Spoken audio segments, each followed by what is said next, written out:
Good evening and greetings to all on International Women's Day. Welcome to ReachLawyer Sóz. ReachLawyer Sóz is a program of ReachLawyer to discuss, debate, support issues and challenges faced by women at home, at work, and in the society. Untangled, Setting Her Free is a series of talks on the issues around domestic violence. Today's topic, EMBATTLING. Welcome to ReachLawyer Sóz. I would now like to hand over the session to our moderator, Ms. Tusharika Vig. Tusharika, over to you. Thank you, Nitin. First of all, happy International Women's Day to everyone who are present here and to our live audience as well. It is my absolute honor to host the last session of the 8 days long informative talks in the form of Untangled, Setting Her Free series. So I heartily welcome each and every one of you are in this session as well as our live audience. Today marks the last day of the 8 days of discussion, deliberation, and dialogue surrounding the domestic violence. So, ReachLawyer Sóz has always been an endeavor to enable the survivors of domestic violence to reach out to us. So, this is a moment where I remind to all the audience who are watching us and listening to us today to reach out to us with this email ID that's on my screen, askreachlawyer@gmail.com, if you or anyone you know is suffering in silence, and our team will get in touch with you and hopefully help you. So coming to today's topic of discussion, today's discussion is around embattling. Life is a struggle. Many say it's a Herculean task. For victims and survivors, it's a painful journey. We cannot deny, but one needs to fight. One needs to dig one's heels in. One needs to have at least a fistful of confidence to take on the challenges around this abuse. And that's the way forward, says our speaker, Mahalakshmi ma'am. Before I call upon today's speaker, I would call upon the founder of ReachLawyer Sóz initiative, as well as the founder of the ReachLawyer organization, Mr. B.T. Venkatesh sir, who is a litigating lawyer known for his decades of work on human rights, women's rights, and other marginalized sections. Sir, the floor is yours. Greetings of International Women's Day to everyone. This has been a wonderful program. This we have done with a wonderful bunch of youngsters who discussed and planned this program of 8 days of discussion on domestic violence. Untangled, Setting Her Free was the amazing title which was given to the subject, wherein we had 8 different experts coming to us the aspects of domestic violence. It has been a great journey. And 8 days of talk. It's been such effectively conducted by the team here at ReachLawyer. I'm extremely proud of proud of them for the way they have conducted the program. So today's is the last of the 8 days talk, embattling. Embattling is a challenge. A woman who is in domestic violence finds it difficult. Life is a struggle, many say. But for a woman who is in domestic violence, it's a Herculean task. It's very difficult, a painful journey, a journey which is trodden with such amount of painful experiences, memories. It's very difficult for a woman to even forget the kind of journey that she has taken, even if she becomes survivor of this domestic violence.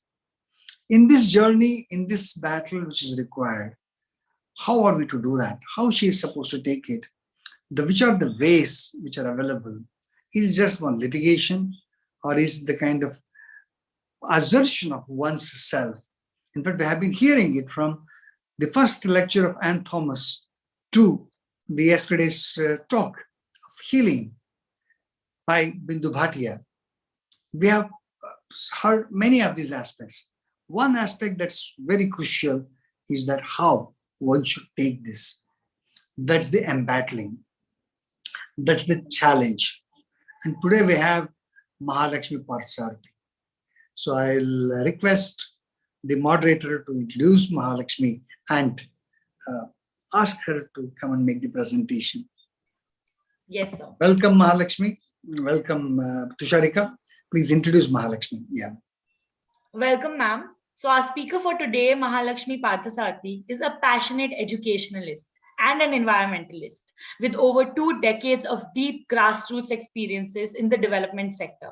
She is the founder and managing trustee of Ananya, a not-for-profit with pan-India reach in the space of supporting first-generation learners, especially young women, to complete their tertiary professional education and gain employability skills. She is an advocate of women's empowerment through giving access to tertiary professional education in STEM, digital access scholarships.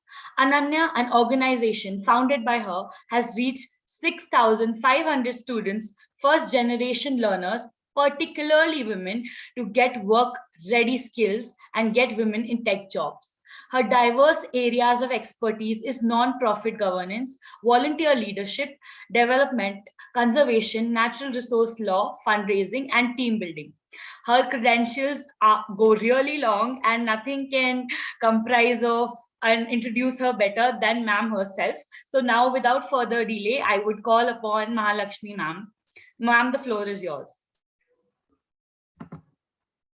Thank you, Tusharika. Thank you, BT, and thank you all the volunteers at ReachLawyer. Thank you for inviting me for the Untangled series. I mean, it has been a very important topic that has always, been at the back of my mind, of every woman's mind. I mean, if we all know as women. So today, you have given me the topic as embattling. I'm going to be looking at it from a very personal perspective in terms of what I have dealt with, the challenges of women, young women that I want to make a difference in their lives with. And Ananya is an effort of that thought. And Ananya supports first generation learners across India, and the focus is to get these young women, particularly from economically challenged backgrounds, to get into STEM education. STEM, as we know, is science, technology, engineering, and math. And why STEM education is, we believe that STEM education, or after tertiary professional education, they get into jobs, they get financially empowered. And this may indirectly prevent or reduce domestic violence by increasing their women's financial independence, as we look at it. We also look at this making them less dependent on potentially abusive partners. We are looking at decreasing household poverty and financial stress, which we have realized in most of the cases that we come across is one of the main reasons for the young women, where they have seen the financial stress actually causing a lot of violence at home.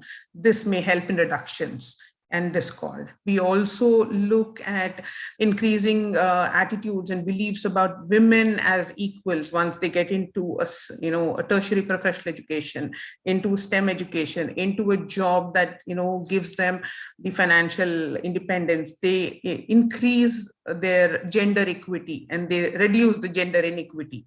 I mean, they reduce this whole vicious cycle of gender inequity, causing the underrepresentation of women in the engineering space or the corporate space, as well as it also means it is also precipitant of the gender inequity. It is the cycle that we are trying to break. What has pushed us to do this is we realized that as we wanted to make a difference. Definitely, we understood that there was inequity, there was domestic violence. We said we'll just address the inequity through ensuring they get employability skilling. We realized that they were getting academically schooled, but then they were not really work ready. So we said, okay, we plug in that gap, and we said we'll close that gap by giving them the work ready skill sets. We understood that in the schools, I think by the time they reach the secondary education, we're looking at a drop of students, girl students, almost at the rate of 50% dropping off from schools once they reach puberty. We all know, because in a way, it is a, manifestation of domestic violence, because especially in rural areas. So we have actually adopted a school in Hallegere, that's in Mandya district. The idea is to ensure that deserving young women who are academically, have the academic ability, stay put in the academic stream and are able to reach the tertiary professional education, get into jobs and become empowered. That's the map that we have charted out. Why we did this is every time we have come across many young women, caught in situations which we realized is because there's a lot of societal pressure. They are in a tough situation. They have, abusive, alcoholic, I would say the spouse, the father, most of the cases. Yet we see the girls or the young women or the mothers, they've experienced this throughout their childhood, but they are a little, even now scared to go and talk about it. So we said, okay, fine, we kind of talk to them about what is acceptable, what is not acceptable. The whole tenor when we are actually talking to them, giving them soft skills and life skills, empowerment skills, as we call it, all this underlies, we always end up talking to them about what is acceptable, what is not acceptable. But having said this, I would want this to become a very structured program within Ananya, because I'm talking about thousands of students across India in engineering who would benefit from the handholding of lawyers like you, who can give them pragmatic skills. This is the premise that I would want to leave you with, and probably we can have a discussion going forward. I would now welcome BT to, take this forward, and probably we can have a conversation, and, I can take this from here.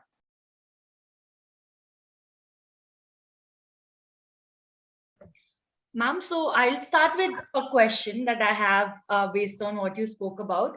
So we do know that financial independence is like one of the goals which can help women and young girls to get out of abuse at home. And the first step to achieving financial independence is through education, which you talked about, which your organization also deals with. And there are several other organizations that want to give that education to these young women, and even employability skills like you talked about. But when in a situation where a young girl is in a domestic violence situation with the perpetrator as the father or brother, or an abusive partner, don't you think that violence can also result in her being prevented from going to school or getting that education that we are providing? And in such situations where the perpetrators are themselves prohibiting women or young girls to get the education, how do we tackle this issue? Yeah, we have seen that, like what you mentioned to Sharika, girls have been prevented. Definitely the insecurity plays out where the young women or young children, when I'm looking at the school level, they are still young children. Especially COVID has been really, really tough. The pandemic has left a lot of scars. It's going to, take a long time to heal. We are aware of situations where the schools have been closed down for a couple of years, and, we've had, young girls pushed either into labor, daily wage laborers. They've been taken off schools. At the same time, we also see them probably even getting married. There have been instances where people have been discussing of those possibilities. There's no denying that. But having said that, we also see if it is a situation where it is, domestic violence is prevalent in the home, it is definitely very, very traumatic, very tough for the student to come, attend, focus in first case.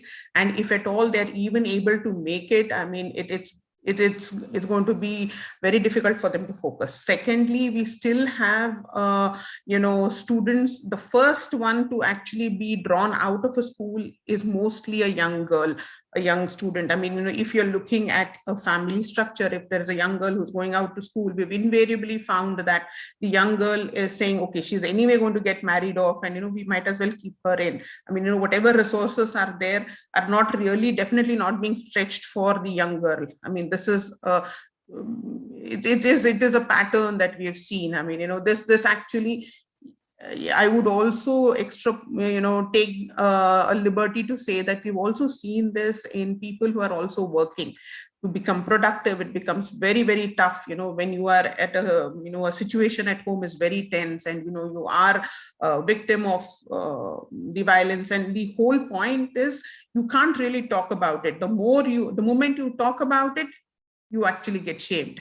It's very, very tough. I mean, they're trying to balance everything. I mean, the tensions that it generates when they want to talk about it, the society does not really permit it. So it is a challenge, positively. Thank you, ma'am, for your perspectives on the question, and you surely did answer my question. So my second question to you would be that definitely education goes a long way in securing financial stability and getting out of the abusive household. But to the various kinds of abuse that exist, emotional, financial, psychological violence that occurs at home, we often see that it is more of a psychological thing. In a lot of households, even the most educated men, educated sons, two educated women themselves, they met out this violence to women who know their rights, who probably are lawyers. The women who are lawyers, who are probably in the political sector, or who are aware of the day-to-day rights, or the civic sense, or the civic society life, those women and girls are also subjected to violence. So in that case, although they have education, how do we tackle and battle the entire issue of violence when we know the rights, but we don't know how to navigate our way through it? I think it's very important for the how do I say this, the awareness or the education programs, as we call it, the preventative programs, which are very effective in changing attitudes. We have to do those regularly. There is no doubt about it. It's very important that we encourage these young people to seek help, but they must also identify a range of means, which these young people can seek and support and get advice from lawyers. I mean, even in whatever, point of time of life that they are. But what's more important is also we need to address the tensions, like, for example, the moment you start promoting gender equality, you start depicting violence as a gendered phenomenon, we see a lot of pushback. We see, and I have been subject to a lot of well-meaning advice by parents, by brothers, larger family of the girls, saying, don't do this, you're trying to break families. I mean, all kinds of things. Even the fact that I have asked them to, we push them for internships. If they have to go for internships, say outside the place that they reside in, they're like, don't do that. This is not safe. Lot of things start being, construed into what is going wrong. We need to understand that when we talk about gender inequality, and we're not saying that men are wrong. What we're trying to address is the violence. And yes, it is a gendered phenomenon. We need to encourage young people so that they can express their own perceptions. They need to start understanding that they have to start calling out sexist stereotypes. And, even women in in engineering, we hardly have them call out. Today, in fact, just before this session, I was a part of training session, an employability skilling session, and Kirti, I have to name her this, she was mentioning this. We were just talking about what was the Women's Day to you like. So she was saying, how women in her community are told to be diamonds and precious jewels, and they want to be kept inside. I mean, this is the logic that was being given to her for not allowing her to step out, not her or others, generally in the society, in her society, in her community, that they cannot step out because they're very precious. So she kind of called it out, saying that that is not right. I mean, we may be precious, but, we still, it is a decision that we make. I mean, to have a young woman say this today, it was pretty liberating. So my point here is coming back to you, Tusharika. I mean, even when they are in, people who are educated, people who are, in good jobs, people who are actually studying to be engineers, the tensions that will be generated when we call out these wrongdoings also needs to be addressed. That is very, very important. And I think we need to do it more often every day. I mean, it can't be limited to the Women's Day, happy International Women's Day, definitely, but it has to be done every day. It has to be done regularly. I mean, I also have to give you one more instance, Today, for Happy International Women's Day, I put out a poster, Break the Bias. And I said, I have a 16-year-old son. My husband is Chavanakumar, and we both, when he was young, I said, I need my name in his legal name. And it's his name, my son's name is Ameya Mahalakshmi Chavanakumar. So I kind of said, okay, that's my take. And this is the bias that I have broken. But I have got many messages where people have said, oh, I'm so happy that your husband has allowed this. And, some husbands are saying that I have allowed my wife to do this. This is also in a way, it is, it hurts. I mean, if you're looking at it, you mentioned the psychological part of it. There is definitely a perception that needs to be changed. And every day, at every instance, we need to start talking about it. Nobody is going to, let this go easily. I mean, that's the point I'm trying to make. The tensions that needs to be addressed along with educating the people on a continual basis. And it has to happen one-on-one. It has to happen by young people like you. It has to be a Tusharika or a Gargi or a Mamta who will go and talk to a young person who's probably you can relate to more and say, hey, this is doable. I mean, this is something that you can push back. That is what we want. And, Ananya through Ananya, we're trying to do that more often because, and more regularly, because we're trying to create a sisterhood where we know that if there is a young person in trouble, she can come back, she can always pick up the phone or, say that, hey, help me out.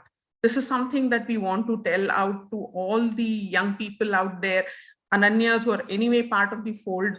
They can always reach out to us all through the life saying that this is something that they need help with. This is what I would want to say. Thank you, ma'am. This is also a moment where I would like to remind our audience, live audience, as well as the people in the session to reach out to us with this email that's on my screen, askreachlawyer@gmail.com, in case if you or anyone is suffering in silence because of domestic violence, and our team will get in touch with you. So, ma'am, you talked about gender issues, and today being International Women's Day, I think I have to bring this conversation out.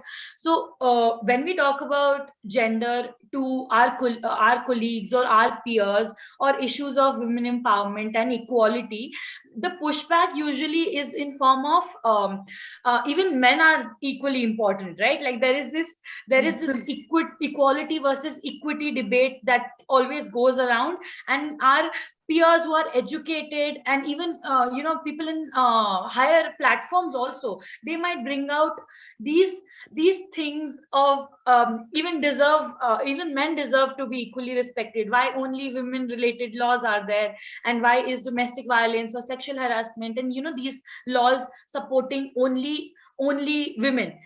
And although I personally do believe in gender neutral approach, but considering that there is a huge difference between the magnitude of problems that women face and the issues that men face, I think there's some difference, and I would be intrigued to know your opinion on this entire equality versus equity debate, and this kind of pushback that it's very common in our day-to-day life. You need to create a level playing field. There is no level playing field. It's period. I mean, I wouldn't even want to engage in a debate. I mean, the kind of violence that is perpetrated against women. I mean, that happens at different levels. It could be even pulling the child out of school, to not giving them digital access, to not giving them access to higher professional education, to not allowing them to choose their spouse, even after choosing the spouse, even if they are stuck in a marriage, they don't want this. It's again, the choice is dictated by a lot of others, the society and everybody else who are not even supposed to be a part of the equation. This being the narrative, I mean, how are we even getting into talking about? There is no doubt. I mean, there are good men who are allies, who are, probably, leading this whole debate. I mean, where women need to be, we are looking at equity issues, and we have our own VT Venkatesh. I mean, I know this good human for so many years. I mean, I can't even, remember a time where he, at any point of time, I've had any issues connecting to him. I mean, I can, at any point of time, day, night, I can pick up and say that, hey, this is the issue. I mean, we've had that kind of a relationship. I mean, there are good men. There's no denying that. But it should not be like you're pitting one against the other. There is an issue. We need to deal with it.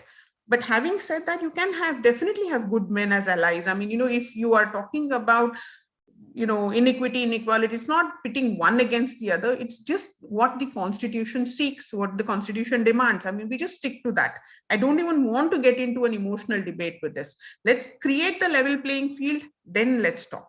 And if at that point of time you still feel that there is something that needs to be said, right, positively, I mean, it has to be a dialogue. But where do I mean, I don't even have a seat at the table as a woman, right?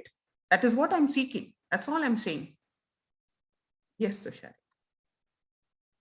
Definitely, ma'am. I think I totally agree with creating this level playing field. And I think our audience will take away this phrase with them after this talk. So I have this question in the chat box, in my personal chat box.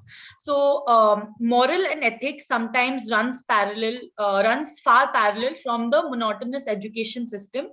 People sometimes get dragged into this fiasco of treating women differently. We either put women in a pedestal or treat them ill. How do you think change can be brought about?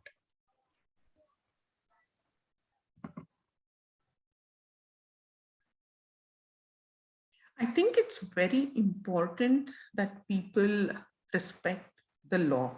They need to educate themselves on what is the legal standpoint. I think it's very important. People tend to mix up a lot of illegal things that they do, saying that this is what the society demands, this is what we're doing because we care about women, this is how we look at it. I mean, we definitely have, I'm not saying that's wrong, right? I mean, I'm just saying, let's look at this in the lens of the law. Is it legal? Is it illegal?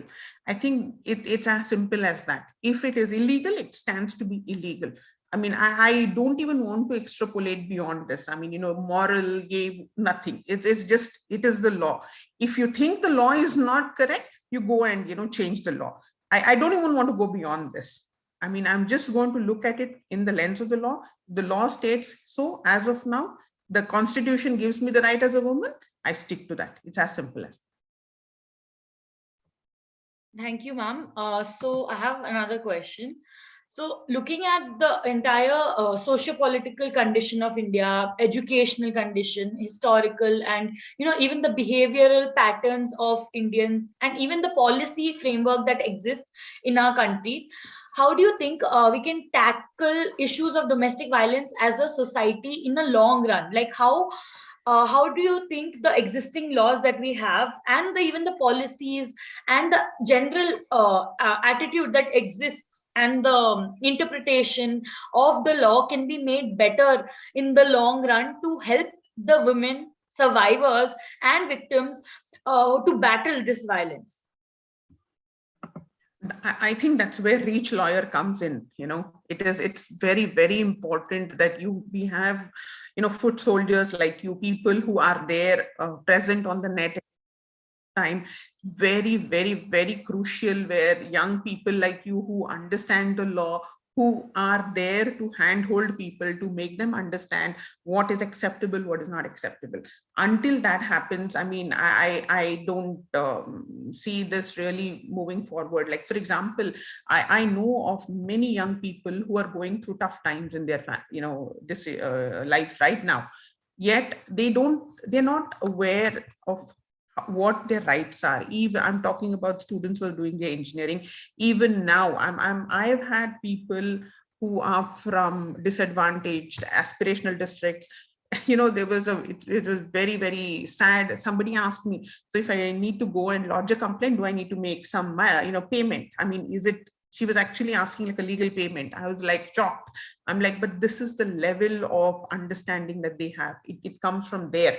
I mean, I'm talking about remote districts in Khammam. I'm talking about remote districts in Rajasthan. I'm talking about remote districts in Telangana. I mean, Andhra, in down south, everywhere. I mean, I've got students, studying, facing difficult situations. They don't know lawyers to, there have been many people who have been taken for a ride by lawyers. I mean, they don't know whether they're actually getting the right lawyer who will defend them, and they keep getting knowledge from the lawyer saying that drop it, this is not worth fighting for, let's do something else. I mean, this is something that we would want. This is the logic that I would say to Sharika for your question. Young people like you need to be out there putting it out every day, that this is something, every day bust a myth, saying that this is something that, you need to reach out. If you can give me information that I can share with my Ananyas on an everyday basis, saying that one logical thing, if you can let me know, I can reach out to thousands of girls across India whom I'm in touch with through various partnered colleges. I mean, this is something that would be worthwhile an effort. I mean, I would create a young generation that would be empowered by knowledge, that would know where to go, whom to seek help, and is a very transparent forum where they know that their interests will be looked after. And ReachLawyer can do that with Ananya. I mean, I welcome you people to do this. Thank you so much, ma'am. I think in the future we'll be honored, more than honored, to have such a collaboration. And the youth of today, is trying our best in small little capacities from whatever we can do to make the world a better place and make the environment more conducive and healthy for these small girls and women. So hopefully that we are able to achieve that in the long run. So coming to another question that I've received from the audience. So you talked about how women are blamed a lot of times when they speak out about their issues of violence, or they speak out about their experiences that they're trying to break families, or there are a lot of stereotypes. So the question is in relation to that. The idea of being accused of breaking families, stereotypes, going over and beyond your limits has become a trend now, especially with growing media and exposure. Can just education change these views?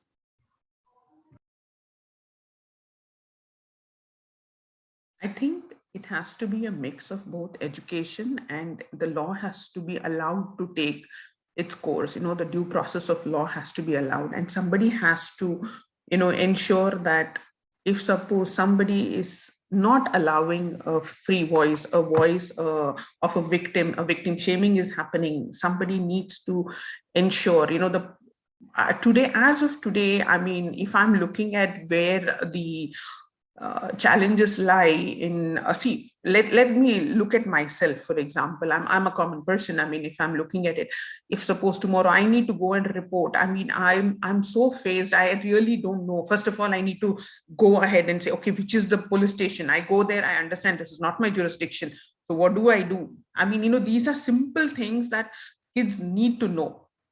Young women need to know. Yeah, people, their mothers need to know. Through them, their mothers need to know. These are things that, okay, once I go there, if I find the right jurisdiction, I mean, the police station, what do I do? Do I get a copy? Do I not get a copy? When do I, how do I do it? FIR copy, I mean, they don't even know. I mean, most of them get intimidated even by this kind of a thing. So somewhere I think this needs to be normalized. This needs to be told to everybody. This information has to be easily accessible to people. And I mean, if this victim shaming is happening, the simple thing I would say, ensure that this is stopped very, very effectively by using the law. And I think that can only happen if the person who is being blamed is supported. As it could be a part of the community, it could be an NGO, it could be anything that the person is aware of. So somewhere I think locally you need to start creating these centers where they can actually start reaching out to people, and information has to be out there every day. Somebody has to remind them, okay, this is a person place that you can come back here if you are in need. We will do this pro bono. Money is definitely a constraint. I mean, I'll be worried to go to a lawyer's place saying, I'm going to be worried, how much is he going to charge? I mean, that's definitely a constraint. And if it is very clear saying if it's pro bono, fantastic. And if there are some legal charges, if it can be offset, the fact is I need, some support at that point of time. If somebody is willing to come forth and, there is a plan out there in place, it could be a state plan, it could be different states you can launch it could be a graded thing, but it needs to be done. It needs to be done quickly. And it will have to include community warriors. It could be people. There are so many in the community who understand, who are very supportive. Probably get them, as part of this whole initiative. It could even be run through the ward committees. I mean, you have your 73rd and the 74th Amendment. I mean, if you can get those people to be aware of, such initiatives like ReachLawyer, I mean, that would be fantastic. They know that, every time that there is an issue, they can probably reach you. If it happens across, that would be fantastic. If you can leverage what is already there, get through a network of people and ensure that this does not happen. And it has to be broken effectively. I mean, it has to be done by use of law. I mean, I don't really, I mean, how are you going to actually start talking to a person who has already decided? I mean, our country now is full of trolls. I mean, you can't even have a discussion nowadays. I mean, I may have a different point of view, but every time I come with a different point of view, I'm like trolled. I mean, I'm like, this is unhealthy. I mean, at every point of time, we are going to have differing opinions. Can we not sit and talk as fellow citizens? That is not happening. If that is not happening, then you please understand what the law is. It's as simple as that. If we know what the law is, if we have, units, grassroots units that will disseminate information to where the people can seek support, that I think would close the loop. Thank you, ma'am. I think I totally resonate with the points that you raised, and talking about these trolls and how our freedom of expression is indirectly curbed these days.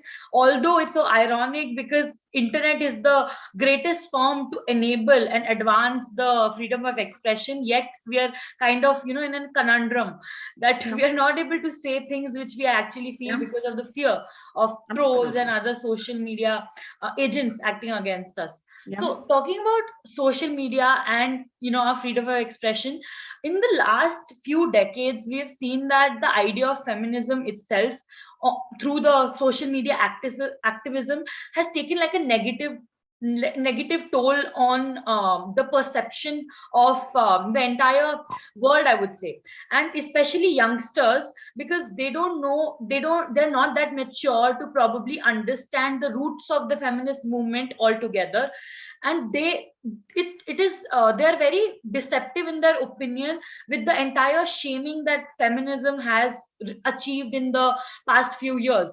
So do you think, and I think remember when there's any discussion about feminism in our class or in our college environments, there's a lot of giggle that goes around from the boys' side.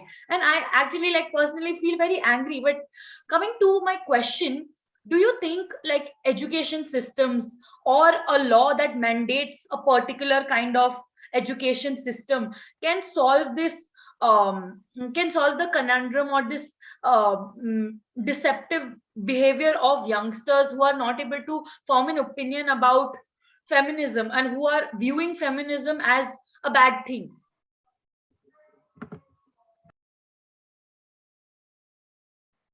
See, I was actually, I have to tell you this. I mean, I'm surprised when people are apologetic for being a feminist.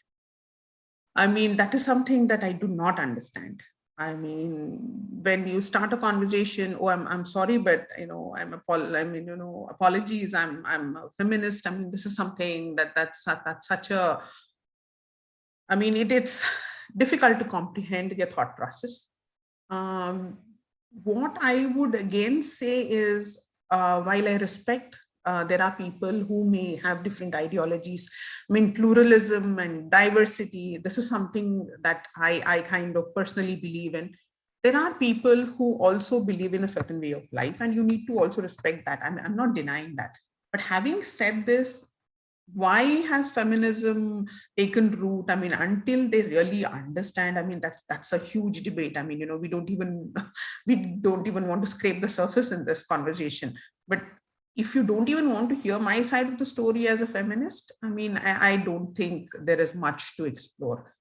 Having said this, in a democratic society, it's important that there is conversation, there is dialogue that is continually happening. There are going to be opposing views. I mean, you need to ensure that there is dialogue at different, levels of, it could be the educational institutions, it could be policy making institutions.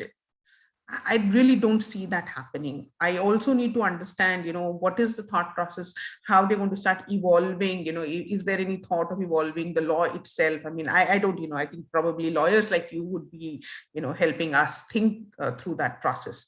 But having said that, I think it's important that people need to learn to respect others' points of view to begin with. I think that's one thing that you can't really question. I mean, trolling a person, name calling a person, bullying a person, online, offline, whatever it is. I mean, just to, because you don't, if you have something substantial, if you're not insecure, you need to put out your point of view and say, hey, this is the reason I don't agree to your point of view. I'll respect that.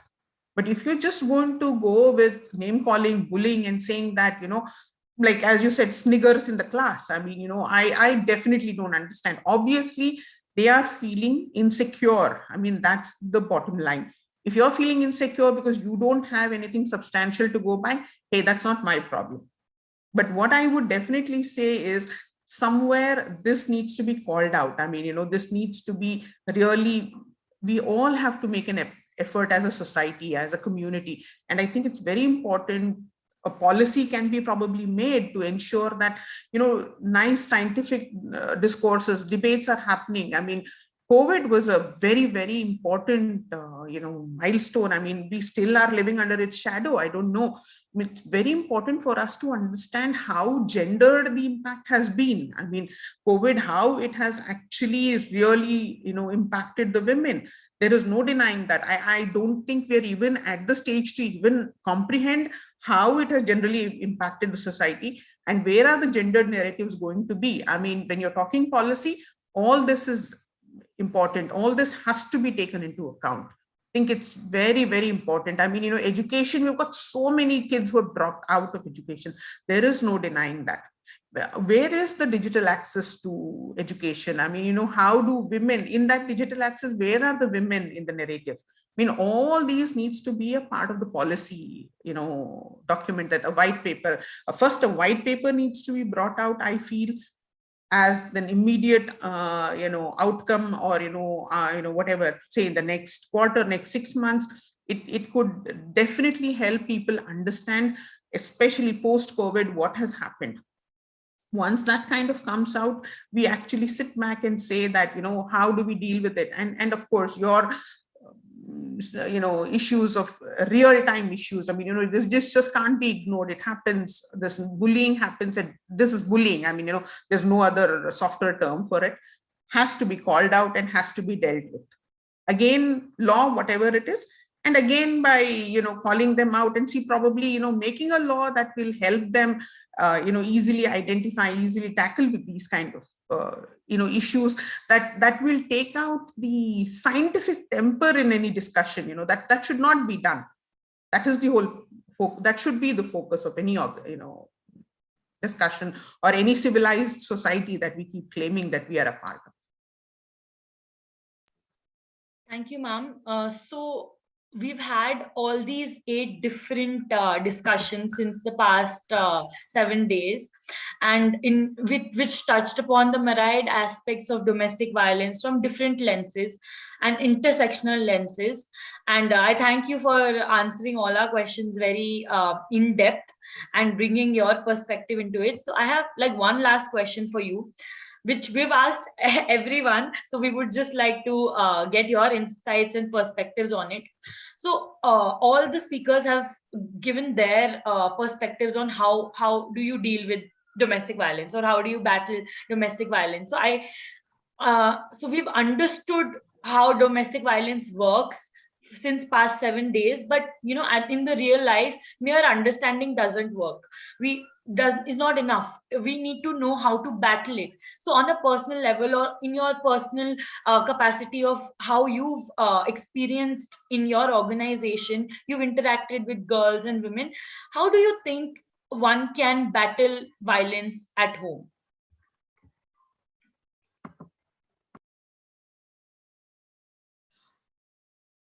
That is a $1 million question, sadly, but what I would definitely want to bring into this whole conversation is, very, very important, is the political leadership.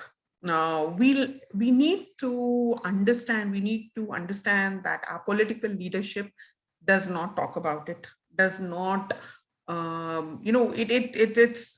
it would rather ignore the whole thing. We've got so many politicians who need to be schooled in what is correct, what is illegal, in how they address issues, how they address women's issues. I mean, we've got so many instances, there's no denying that. Having said this, there are political leaders, there are people who think right. We need to, somewhere get them into this conversation. I think it's very important. It could be across party lines. It has to be across party lines. You can't say that, left, right, center, whatever that is. I think it's important. It could be men, it could be women, it could be everybody who understand that this is what it is. This is how we need to go ahead. I think the political leadership angle, it's very crucial. I think this will give a lot of leverage, lot of visibility, lot of, strength to a lot of people, because, if they know that these are the leaders. See, today, I, as a common person, I mean, any common person, how many would dare to go and say, talk to their corporator or talk to their MLA or MP about this?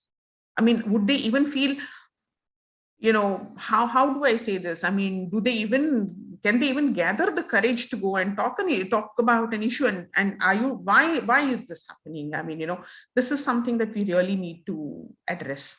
And I think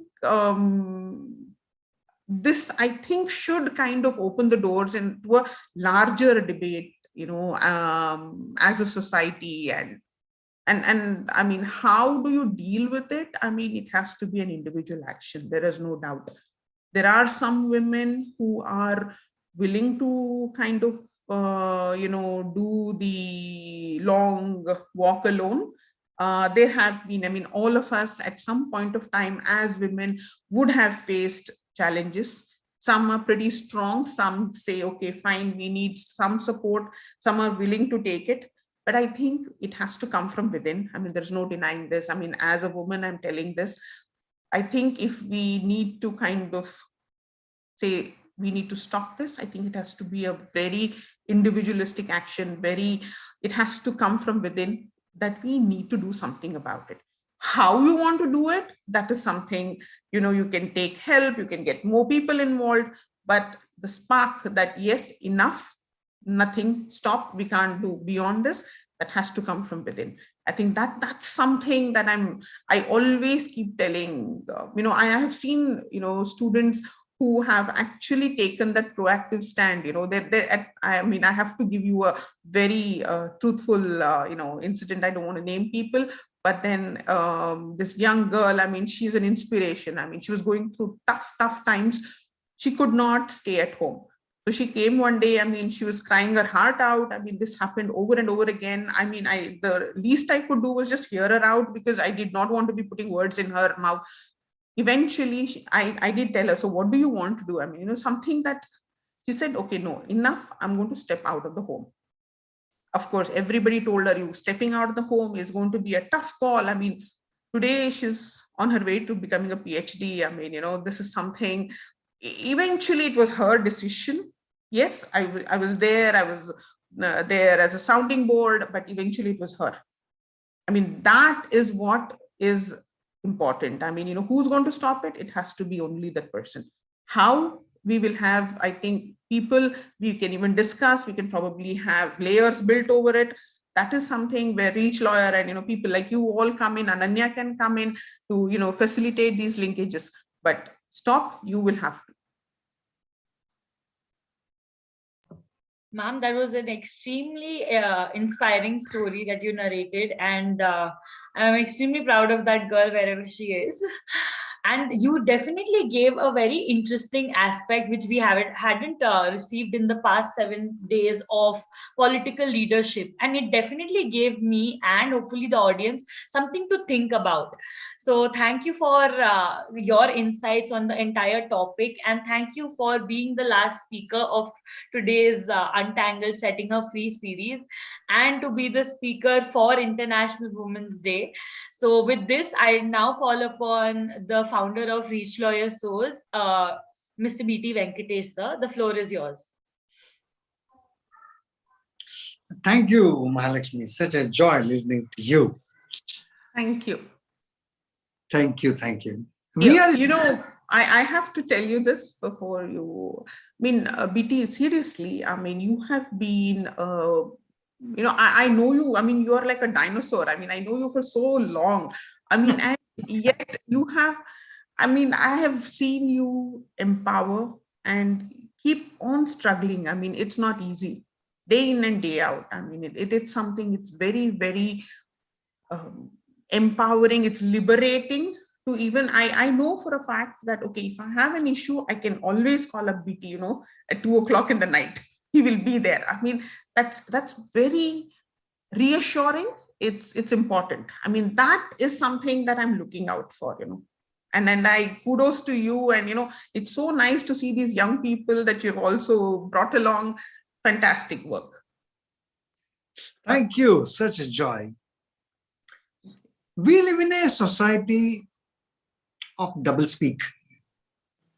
We say, Yatra naryantu naristu pujyante ramante tatra devata. Amazing. We say, aurat ghar ki maryada hai. We keep talking such amount of kind of language where we put her in such a pedestal of a goddess. It's easier. At the same time, we say that Nastri Swatantra Marhati. She is not entitled to freedom. Yeah. We say that she needs to be protected. She needs to be protected by the father during her childhood, in the adulthood by her husband, and in the old age by her children. She is always someone who can't be herself. Always someone who is supposed to be dependent. Always someone who's presented as weak. Is she? Is the question. I think we live in a society.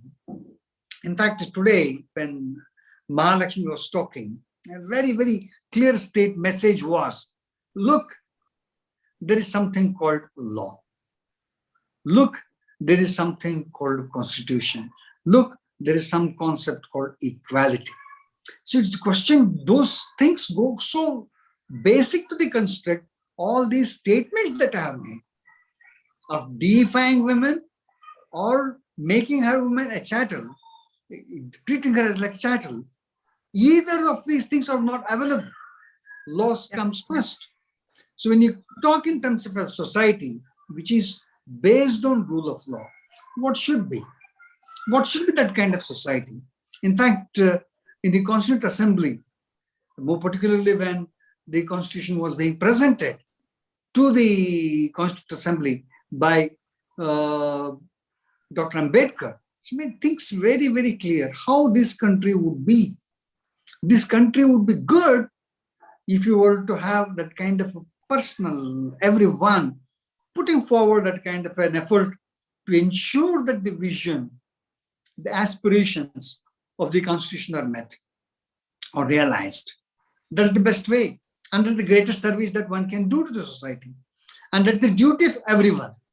The kind of narratives that came from Dr. B.R. Ambedkar and the founding fathers of this Constitution speaks volumes that what Mahalakshmi speaks. But what exactly is the reality? That the patriarchy, the kind of mindset which exists, it's not just here across the globe. We have come across. We always thought that it was only limited to India, but it is not the case. Patriarchy is everywhere in the world. In the first world to the economically developing worlds, any of these countries, the challenges continue. Patriarchy really puts that kind of space where women have to struggle for right. In fact, one study which was shared by Bindu Bhatia also, that women are made to believe that they are not good enough. 7 out of 10 women feel that they are not good enough. They have to strive to say that they are good enough. They have to make that kind of thing. Now that goes to show that the kind of patriarchy that exists in the society. What's the way when you have people who are facing such amount of challenge? When this domestic violence, why we are talking about this aspect, is that the root of this domestic violence is the kind of belief systems where women are not entitled to talk the way they want to. Women are not entitled to have their opinion, have their way of life, of their choice. That's something which keeps pushing them down all the time. They have to struggle for it, to even assert that little space. So when such things happen, domestic violence becomes much easier to happen. Where because the child right of expression is choked, where her opinion is choked, where her thinking is being stunted by the way of so much of influence being put on her, pressures put on her, intimidations, threats. It goes into various degrees. Domestic violence is not necessarily in one way. There are myriad ways it presents itself. Given that kind of society we live in, there is a need that the woman had to fight her way out. In fact, when in the beginning, Mahalakshmi was talking in terms of feminism, when she said that, it's why you're making an issue on that. In a society which is based on rule of law, when there is rule of law and people are entitled to have their opinion, belief systems, the kind of rights that are vested, a woman is entitled to be a feminist, woman is entitled to be having her opinion, her way of thinking, her jurisprudence, her thought, her expression. It's equally protected. It's not that she's talking something. When we see that jarring note relating to saying that when somebody claims that she is a feminist, why one should be apologetic of being a feminist? There's no necessity to be apologetic of being a feminist. Why I'm talking of feminism in this particular construct of domestic violence, we have experienced, we have seen in many years of our activity and trying to provide assistance to women in need of protection from domestic violence. It's great number of times, it's that feminists who have come forward in giving her confidence, giving her protection, giving her to have a life of your own. It's something which is so empowering for a woman who is in distress. I think there is something we should say, thank a feminist on a Women's Day today. Thank you. To all. To you too. Feminist. No, to you too. I mean, you are no less a feminist. I mean, this is something that I'm always being said, Venkatesh is a feminist. There's no two opinion about it. And you're an unapologetic feminist. I'm unapologetic feminist. There's no two opinion about that. Thank you. I mean, I wouldn't want to say that you said it. It's such a joy to hear. Thank you. It's amazing credit that you get. Thank you. So that's something which is needed. A society where women need to be respected.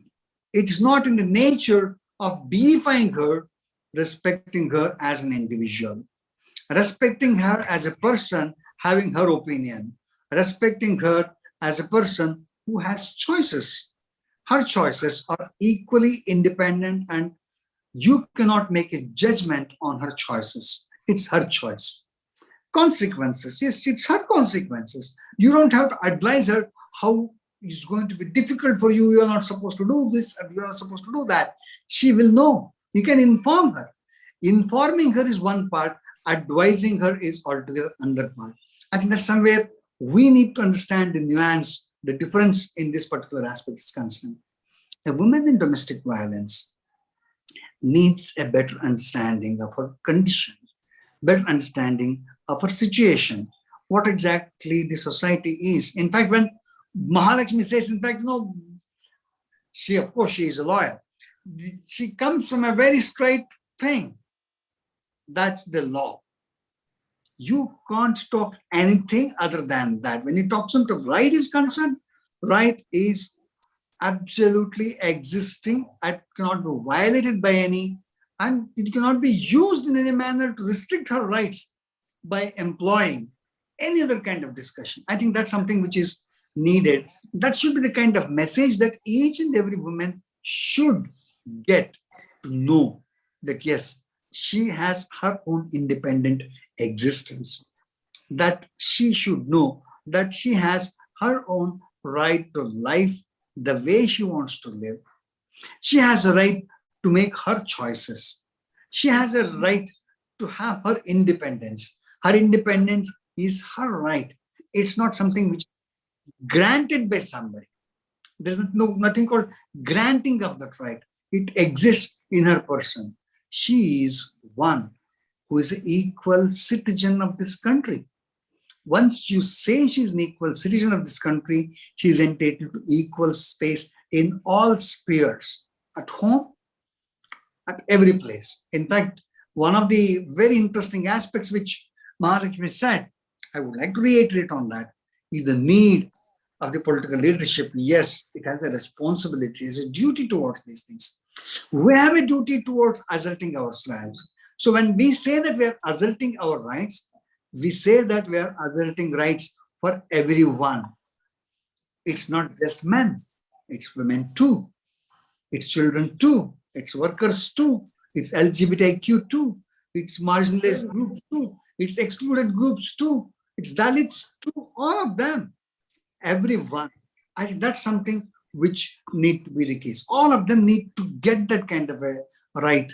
In fact, our constitution talks in terms of it. It's not just equality for all, it's equal protection for all. If someone hasn't got a space, the state has a duty to ensure that he gets that space, he gets that place, that opportunity to be himself or herself.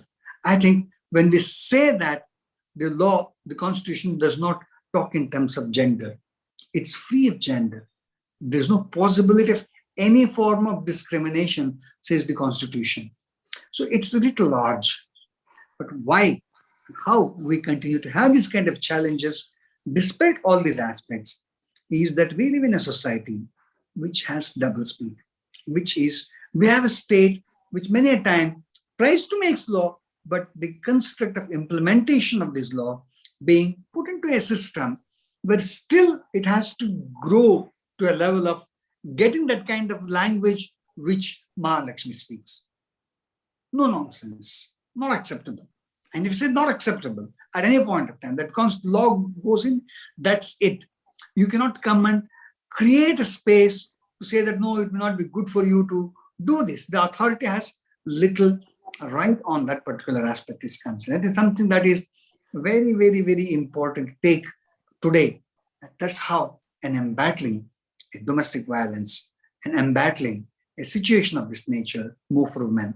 In fact, in all these 8 days, we have seen the way the discussion has flowed. And today it comes to the fulcrum, says that yes, it's that nobody's giving you a right, you have it yourself. Its question is that you need to understand, realize, and assert. What are the ways to do that? Which is the process to do that? I think law is one part, and more particularly, it's one's own confidence to be oneself.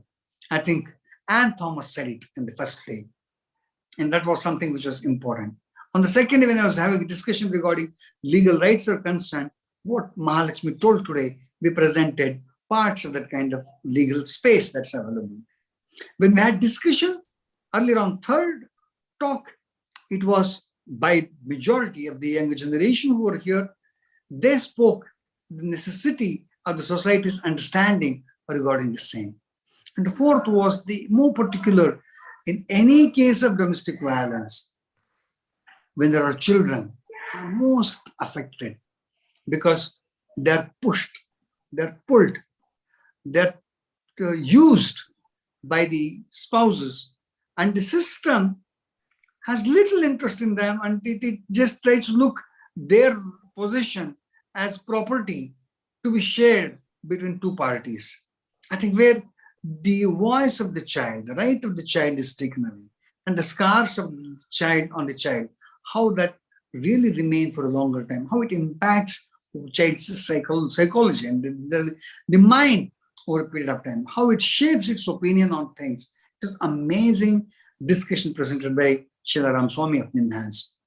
We had amazing presentation by one of the persons who were herself a victim of domestic violence, Mutama Devaya. She explained what it was, how it was, despite all the privileges, despite all the conditions which she comes from, despite all the construct of being an daughter of a gazetted officer from defense services.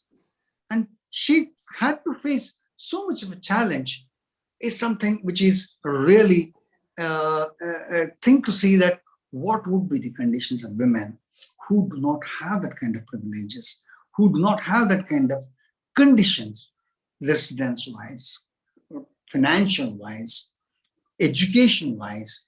What are the challenges that they face? It was something which actually opened up millions of questions regarding what is society live in, how are we to address that? And that's where we had, next talk was of Madhumita Venkatraman, who said that the responsibility of institutional care. She said that, it's a very interesting statistics is shared. He said domestic violence costs $120 million to the industry. It's in the interest of the industry to ensure that women who are in domestic violence need to be heard. A space needs to be created. It's in its financial interest. He said not necessarily its personal interest, even in its financial interest, it's needed. If you want to really talk in terms of creating a healthy working space, yes, someone is in trouble, their health is also essential. Domestic violence is also a process of health issue, mental health issue that need to be addressed. She was giving her experience as one efficient employee, skilled employee, giving up on her employment because she could not take any domestic violence anymore. She gave up her employment. So the industry lost one wonderful person, skilled person. That's the loss. So there's a need that the industry, the workplace, need to be more sensitive and being that kind of demonstrated degree of empathy towards women in domestic violence. That was one of the finest things. Then we had yesterday, Bindu Bhatia. She spoke of healing. She said that, yeah, there are scars. Scars remain longer. We had very serious questions because the number of cases that we had seen, reports, books that we heard, the scars of domestic remain a long, long time on the children, among women. It remained long, long time. They're hard to go. In fact, Mutama Devaya said that the scars remain for a long time. She said that how are we to train ourselves to heal these wounds, these scars which have no visibility, but they exist in the person. And how are we to address that? Bindu Bhatia told that need of training us to healing our system, that high process of healing, how it takes, how you can make yourself more better. In fact, when she was talking in terms of all these aspects, we found something which was very, very, very important tool in understanding. Today, we talk in terms of Mahalakshmi's presentation. We talk in terms of, yes, there is a myth of all these kind of myths that are created against women. So when it's concerned, need to be busted. She said on a daily basis, it's not a women's issue. But this is something which is an amazing aspect that we need to do. In fact, this is the responsibility of each and every one of us to do. ReachLawyer really thanks Mahalakshmi for helping us and taking this kind of in one step. I think ReachLawyer team will strive to take it forward. Certainly it's a process which we need to do. One thing we found in all these 8 days of discussion was that domestic violence, there are so many aspects to it. Law is one small part of it. One need to address it from various perspectives. It's a responsibility, each one of us, to see who is in. If there is someone who is in trouble, just tell them that help is around. That tell them that yes, there are persons who are willing to listen to you. Tell them, you be a good counselor yourself. We need to build a large team of counselors. Learn counseling, art of counseling. You need to be learning on. When she says counseling, counseling comes also from the construct which Mahalakshmi says. Yes, we need to be very rooted to the rights of an individual as guaranteed by the Constitution. Rule of law at no point of time can be taken off, says Mahalakshmi. I think this is one of the real learnings that we had at ReachLawyer. In fact, more than anyone else, I think I've been blessed with one of the finest learnings possible, with such amount of expertise which we had in last 8 days. It was such a short time that we planned, mid-February, that we should have a discussion of this nature. Thanks to Mahalakshmi. Thanks. One of the first ones who said that, Venkatesh, don't worry, I'm in. Bindu Bhatia, I said, I'm in. Anne said, I'm in. Mutama Devi, she said, I'm in. Sheila Ramaswamy said, of course, we want to be a part of this. We could not get Mr. Suthamas, Professor Suthamas. Professor Su could not make it because of bereavement in the family. Sadly, though she lost her father, she had to be there at home on the very day she was supposed to deliver the lecture. So this is something which, an experience that all of us carry. And immense thanks to each and every one of them for giving us such amount of information. Mahalakshmi, it has been such a joy.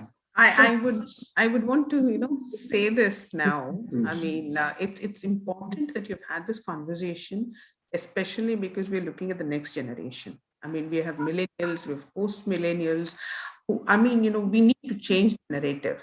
It's a generation that has, gone through this, and we can't have this continuing in the next generation. It would be so much of a loss as, a productive, civilized, culture that we want to bring forth. If we want to become a developed nation, I mean, there are so many aspects to this. I mean, if we ensure this happens, when there's a wonderful time that you have pitched and the kind of people that are involved, I mean, you've got young people who are, they can become trailblazers. I mean, these are people who need to take the message out to the millennials and the post-millennials. I think that's very, very crucial. Thank you very much. One of the things, Mahalakshmi, which comes into is that, we live in a society, when you're talking in terms of STEM, you're talking in terms of future, you're talking in terms of amazing possibilities. Yeah. When you talk in terms of all those things, I'm talking in domestic violence, the way we believe structure is 19th century, 17th and 16th century. Yeah, where is the convergence? Absolutely. Where did it come from? How can you live in a society which we are driving towards the kind of possibilities that are available to people, the kind of life that's available to people. And we are looking towards such an amazing progression here. And we are trying to put more and more fences, more and more chains, make her really get restricted. I think that's one of the major challenges that we have. I think that should be the language we should speak, that if you want this country to progress, all these things are not Needs to acceptable. be addressed. Absolutely. Not acceptable. No, They don't have space. Absolutely. No space. With this, I think that's the take which we have. We've opened this for discussion. Anyone can express the opinion. I'm so thankful for the kind of team I had. Mamta Ram, Absolutely. Tusharika, Gargi, Ravi Kumar, Nitin. Each one of them have contributed so much in discussion, almost virtually last so many days, from almost 12th or 13th of February to today. Yeah. There is not a single day that they have to work on this subject. Please do Right? switch on your videos. We would love to see you all. Please switch on the videos, all of you. Yeah. It has been a journey. It has been an effort which is there. I'm proud that my team is so lovely and wonderful. It has been an education. For me, they have come with many ideas which I never knew. The kind of new thought that comes in, new questions that they came in. In fact, it was a space which you created open, totally open. The group was created, it was totally open for them to come with ideas. And this program has been amazing success, because this is the contribution which these young persons have done. They're all young people. I'm so proud that I had an opportunity to work with such a lovely, lovely team. I think we will increase this tribe. I think that's something which is the way look forward. This tribe must increase. This tribe needs to go big, because this tribe will make the difference. I'm absolutely sure of that. Ravi Kumar, come on the video. Yeah. Switch on the video. Ravi Kumar is a law student from Bangalore. Okay. And, she has been working with us on another program called Partisans. He's been amazing and extremely committed to work is concerned.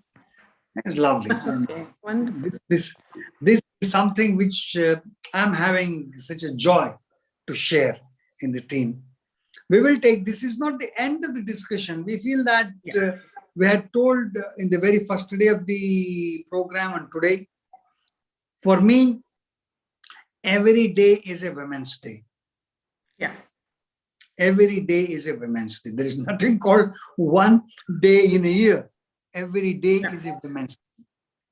Every day we need to ensure that she gets that space, because we have lost enough time in this world. We have seen that where women have better representation in all spheres, that society is a developed society. Simple. There is no necessity to even discuss or argue over it. A society, if you say that it is a well-developed society, the only outset that you need to have is what exactly the kind of space that women have. If the society is developed in all aspects, it means that society is sensitive towards these issues. Simple, straight.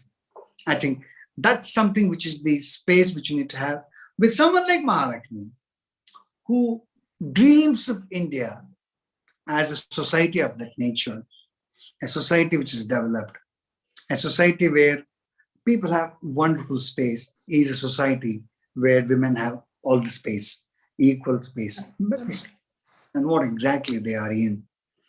They have right to make their choices. I think on this day, let's take a pledge that we will strive to help this process,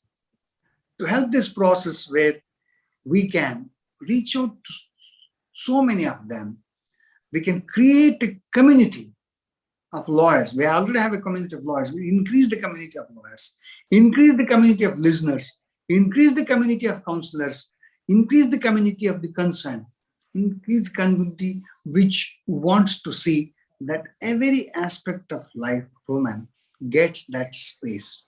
I think that should be the take from this 8-day talk, and we will continue. This would be the day we actually really take it to point that SOZ is a program. We will take it forward. It's going to be our mission this year to see that how many people we can reach. Therefore, we had this option. We'll be coming in a couple of days' time with an exclusive phone number where you can send messages. If you can't have the time to write the message, you can just give a audio message to us. We'll talk to you. Advice is on the way. Thank you. Thank you so much. Thank sir. you all. Thank you so much, ma'am. It was Thank absolute you. pleasure and privilege to be moderating today's discussion and having a conversation with you. And I'd also take this opportunity to thank all the speakers that we've had in all these 8 days, which enabled all of us to widen our horizon of knowledge and enabled this really fruitful and enriching discussions all throughout these 8 days. They have been amazing discussions, and hopefully the audience has also learned a lot, and especially from ma'am, your discussion, I think our audience has a lot of takeaways and a lot of things to think about when they leave the session. So thank you a lot, and I request, may each one of you give your experience, what you carried today in 8 days. I think that would be necessary because you have been part, such integral, such large part of this program was done by all of you. I would like each one of you to express what exactly has been the experience, your personal level in all these 8 days. More particularly, from the day we began this program to this day. Yes, you can start, Tusharika. I personally, on 2 of the days when Miss Ann Thomas talked about and when Muttama Bidevaya talked about, I got to understand how it feels, first of all, because they talked on a very personal level on how it feels and what goes on in the minds of one who has suffered in silence, and how after you recover, after you heal, what are your thoughts on your past experience and how do you move forward. So that was a very personal experience.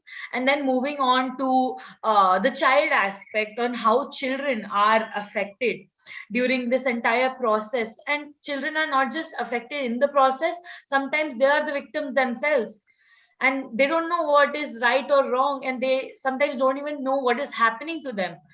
So that was another aspect that we touched upon. The other one of the other aspect was how domestic violence has an intersection at the workplace. So the workplaces can go a long way to prevent any violence or any kind of microaggressions to happen, and can prevent these women to can protect these women, and lend a helping hand to them, and be the listeners like we talk about. So that those were my takeaways, and I think the entire 8-day session has been great. Hi, Mamata. Thank you, Tusharika. Such a joy. Mamata, your opinion.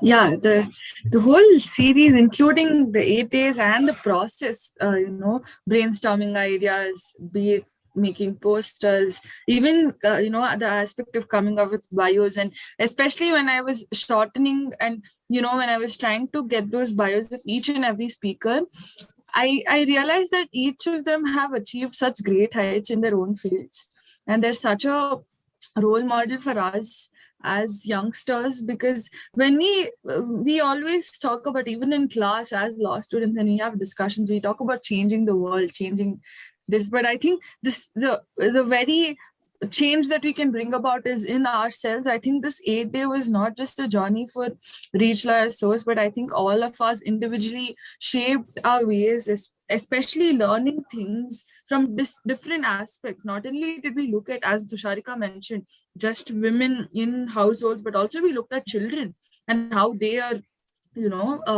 affected this way, because we are from this privileged class, elite class, that we really, I too haven't gotten to interact with people who have gone through such, other than books or articles.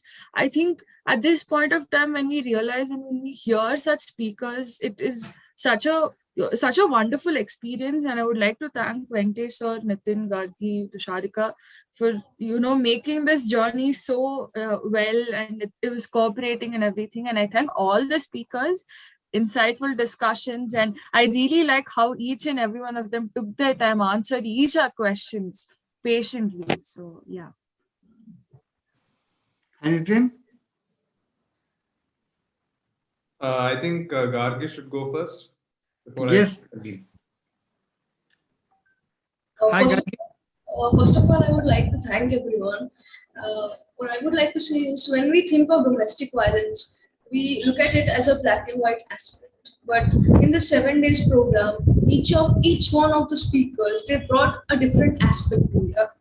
For example, from being a victim to a survivor, the journey. When we see someone or when we hear someone who was a victim once and now who's a survivor, who's inspiring so many of us, we get inspired ourselves. It's not that one person's journey, they impact other people as well. They empower other people to, go on similar journeys. Because when we don't hear such stories, we get stuck. We are like, what to do, what not to do. I am just a person, what can I probably do? But when we see other people going through similar journeys, we get inspired. We are like, if that person can do it, maybe I can try it at least. So each one of them brought a different aspect. So I really appreciate that, and I am very happy to be a part of this program. Thank you so much. Yes, Nitin? Being a part of this is always a happy one. And me, what I personally felt was, as a law student, how when we talk about our profession and everything, how minuscule our thought is when it comes to domestic violence. And we only think from the legal side of it, and that's a very minimal part. And what I felt, the key takeaway among these talks is that, how it's inspiring, how how difficult it is to get out from such a situation, because we had we invited people who experienced such situations.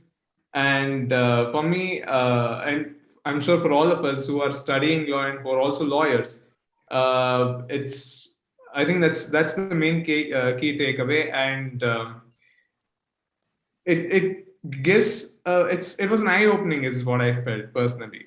And I would like to thank all my team members, Tusharika, Mamta, and Gargi, for moderating these programs, even though we had a bit of a hassle in some of the shows, but it went very well. And I'm happy to be a part of this program, hosting it. And thanks to all the participants who took some time to get into this program. And thank you, Dad, for making me be a part of this. Such a joy. Thanks, Mahalakshmi. It has been a wonderful, wonderful, wonderful series. I think we have more programs to come on it. In fact, we have a long list of speakers on this subject across India and across the globe. We have received, a very interesting aspect is that we received responses from Africa, we received responses from US, we received responses from Norway, in fact, one from Sardinia to New Zealand. The subject of domestic violence is prevalent in every society. It's a shocker. It's a shocker. In fact, it was not our thing. It was a shocker when we found that this is a subject that needs to be. In fact, that made us stop for the program and start reading about the whole construct for several months now. And we'll continue to read more on that. In fact, we have a large amount of literature with us, which we have collected. We are sharing with the team which we have. We're going to expand this team and do more learning. And we will, again, knock at the door of Mahalakshmi to come and talk to us. I think it's a privilege that I enjoy. And I would...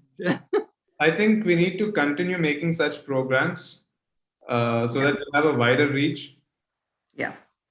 We will be coming, ReachLawyer Sóz will be coming with a periodical programs on this.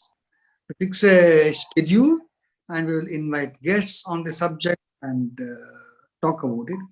We will also try to come with more writings on this. I think that's something which is one we have been planning, because the written word also makes a great thing, and we will request each of the speakers to do that, and we'll get lots of material which they have done from the construct.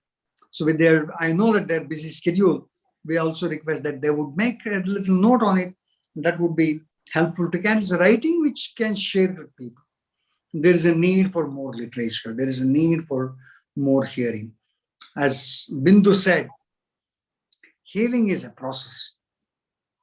Healing is a process which really sometimes it needs people, it needs help, it needs understanding, and it's possible. I think we all believe we're here because it is possible to address this issue. If we address this issue, Mahalakshmi will have more students at Stanford. She have more people to bring, give to. I think that's where we should look at. How are we to make it possible for many women who they can realize their strength, realize their capacity, capabilities, and make it on their own. And that's process we should help, and we are wedded to that idea. That's why Absolutely. It's a very empowering thought. I mean, this is something that we realized also over the years. I mean, if there is a person who's liberated, does not have anything that holds her back, I mean, you definitely have a more, a citizen that I can rely on to ensure that, as a country we progress. And I think that we have seen the very purpose of this program came because of these women, whom we spoke to. Women who had very difficult situation, who came to our office. And when we see them today as extremely successful entrepreneurs, professionals, corporate employees, senior positions, they have achieved from nowhere to really somewhere. I say that when women is given an opportunity, a good opportunity, she grabs it and she makes it so great and wonderful. And she makes life beautiful for people around her. That's something which is the greatest thing. The joy. And that's deeply satisfying. See, she does. And joy. And we have seen that. That for us, a woman who was in deep distress, who came to us, we gave her some confidence, we supported her in litigation. Today, she is an amazing entrepreneur, and she has adopted a girl from West Bengal and raising her. And she just called me a month ago and said that my girl speaks really wonderful Kannada. It was a joy. And the way these women have shown me, from being a failed grad to a senior human resource manager in a software company, from a failed +2 girl to being a trainer in BCO, from thousands of employees, each one a terracotta jewel, a doctor. It's possible.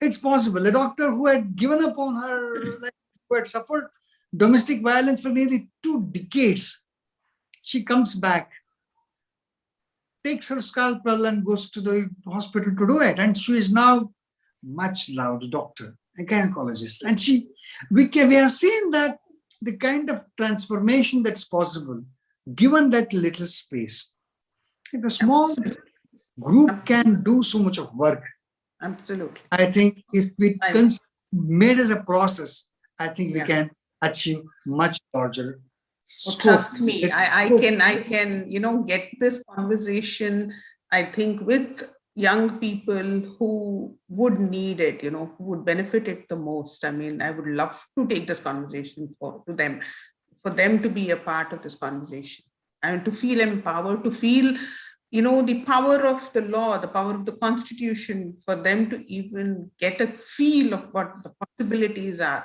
It's liberating. Even the thought goosebumps here. I mean, trust me. I mean, these are people who have not even understood the possibilities, I mean, it would be fantastic to even just let them know. For them, it would be a first time ever.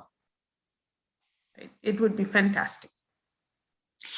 We have to acknowledge today, first and foremost, that thanks to the Constitution, thanks to the founding fathers who have inspired us, who have given us such a wonderful document, all this discussion is possible. It's just because they thought this should be the kind of society. Yeah. When Mahalakshmi talks in terms of STEM and the opportunities for younger generation, it's their vision, their forethought that yes, a society, India should be this kind of a country. And I think we express our obeisance to them. We express our gratitude to them. We'll try to make as much effort as possible to ensure that we carry on their dreams. Thank you. Thank you.